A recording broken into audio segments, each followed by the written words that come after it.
नमस्कार, आप देख रहे हैं आशीष न्यूज। बढ़ते हैं अगली खबर की ओर। नमस्कार, मैं दिनेश बनर्जी और आप देख रहे हैं आशीष न्यूज। अभी हम पहुंचे हैं सिल्ली के सामुदायिक अस्पताल में और यहाँ पर जैसे कुत्तों का जो ये प्रभाव है बहुत ज़्यादा बढ़ गई है।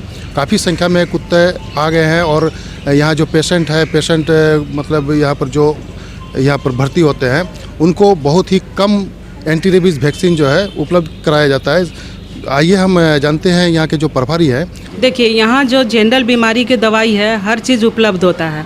जो जनरल पेशेंट को चाहिए, जो एसेंशियल ड्रग्स है वो तो उपलब्ध है, लेकिन रहा खांसी का सिरप, ये सब अभी तक सरकार उपलब्ध नहीं कराई गई है हमारे यहाँ से। अब तो ये पहले जो होता था कि CSC PSC में दवा खरीदने का प्रावधान था, लेकिन अब ये तो डिस्ट्रिक्ट CS के हाथ में चले गया है। वो जो दवा हम लोग को देंगे वही दवाई हम लोग यहाँ से वितरण करेंगे।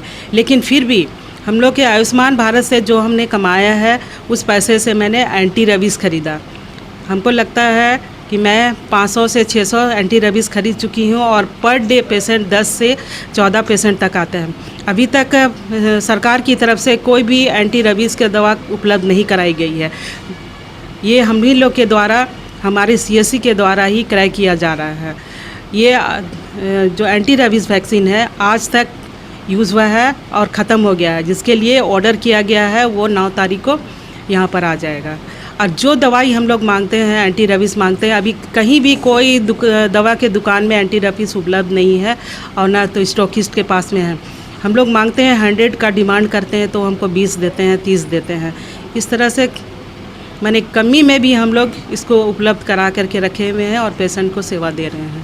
सीजर आपके वहाँ कितना आता है? हम लोग सीज़र हर महीना कम से कम 10 से लेकर के 14 तक हो जाता है सीज़र हमारे यहाँ। और सीज़र भी फ्री में होता है। सीज़र का भी दवा उपलब्ध है। किसी तरह से पेशेंट को बाहर से नहीं खरीदना पड़ता है। पेशेंट आपका कहाँ से आता है? पेशेंट हमारे सिल्ली छोड़ करके बंगाल का है। बंगाल में जितना एरिया है, झालदा, पुरुलिया, बैगन कुदर, जितना भी एरिया है इसमें, इससे सटा हुआ सिल्ली से वो आते हैं। रामगढ़ से आते हैं, उसके बाद है सोनाहातू से आते हैं, राहे से आते हैं, रांची से भी आ जाते हैं, अनगढ़ा से भी आ जाते हैं पेशेंट।